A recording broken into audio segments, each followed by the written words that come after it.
I'm Jennifer Webb, and I'm running for the Seminole Soil Water Conservation District Seat 2. As an architect with over 25 years of experience, I am familiar with the nuances of the development and construction industries. Also, I am a LEED accredited professional as well as a member of the Thousand Friends of Florida. My experience working on complex projects at sensitive sites throughout the country, plus my experience with local groups such as the Seminole County School Business Advisory Board and the Oviedo Public Arts Committee, shows that I am committed to the special environment we have here in Seminole County and have the expertise to contribute to the district.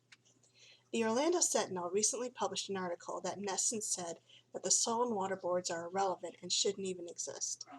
They pointed out that since soil and water districts have no taxing authority, no staff, with websites that have little to no information on what they do or what goes on in their meetings, these groups have become ineffective and should be disbanded. My perspective is that the Sentinel couldn't be more wrong, and I believe that the residents of Seminole County agree with me.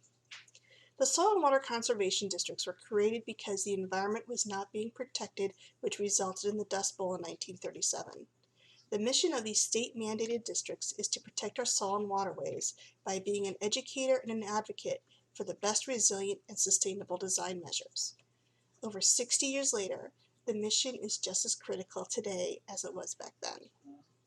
Seminole County is currently facing a serious challenge to balance our natural resources and our growing population and the development that comes along with that.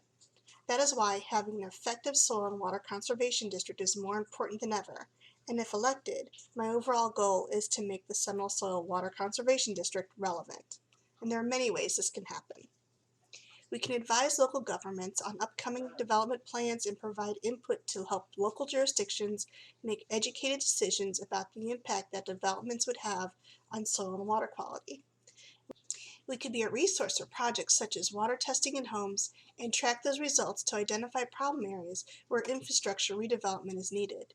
We can continue and expand our animal camera system to track local wildlife movement and help jurisdictions and residents map active natural environments to better understand the places in which they live and work.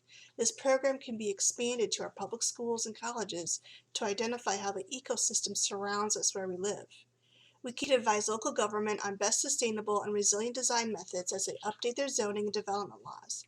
We need to be the authority of best practices in the county so local jurisdictions can look to the Seminole Soil and Water Conservation District as a resource.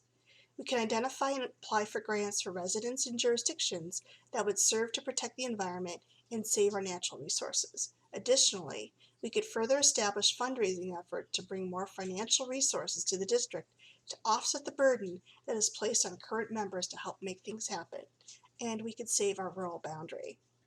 Please feel free to check out my Facebook page at jenwebb.org, or you can email me directly, jen@jenwebb.org. Together, we can make Seminole Soil and Water Conservation District relevant for everyone.